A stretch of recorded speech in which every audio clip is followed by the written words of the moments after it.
Do'stlar, assalomu alaykum. Bugun YouTube'ga yana bir video joylayapman, chunki yaxshi bir mavzu o'zbekistonliklar uchun yangilik bo'lishi mumkin.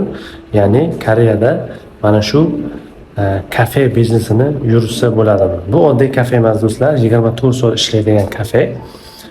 O'zbekistonliklar uchun bu yangilik bo'lishi mumkin, lekin Koreyada juda ham ko'p bunaqa kafelar 24 soat ishlaydi. Hech kim egasi ham yo'q. Kameralar o'rnatilgan. Kelib, mana shunaqa joyga kelib, kofe sotib olib, bemalol dars ham qilib o'tirsanglar bo'ladi. 24 soat ishlaydi. Sizlarga ozgina obzor qilib ko'rsatishga harakat qilaman. Do'stlar, hozirgina men bu yerda kofe ichdim.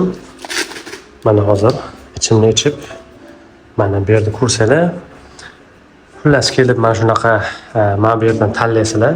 Tanlaganlardan keyin kartani tiqasizlar va mana bu yerda mana bunaqa chashkachasini olib, mana bu yerda mana muzini tashlab beradi. Qanaqa olishini ham mana ko'rsatib qo'yibdi. Mana shu muzini solib olasizlar-da. Keyin mana bu yerga qo'ysanglar, o'zi shu nima kofe tanladinglarmi yoki qanaqadir birorsa tanladinglarmi, ice tea'mi chiqarib beradi va ichib bo'lgandan keyin hattoki mana bu yerda ko'rib turganlarga tashlab yuborsanglar ham bo'lar ekan.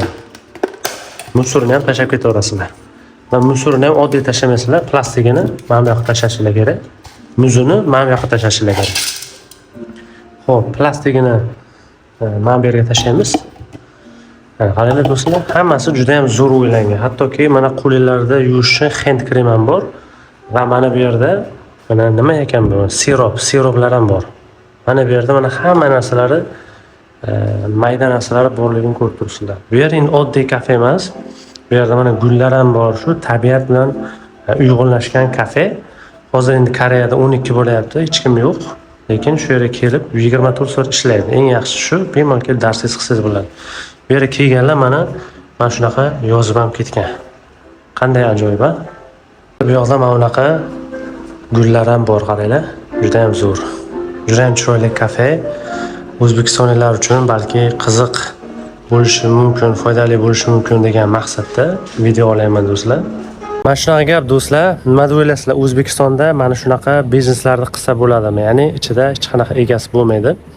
24 soat ishlab turadi. Bu yerda endi albatta doim elektr ham bo'lishi kerak. Yana bilmadim.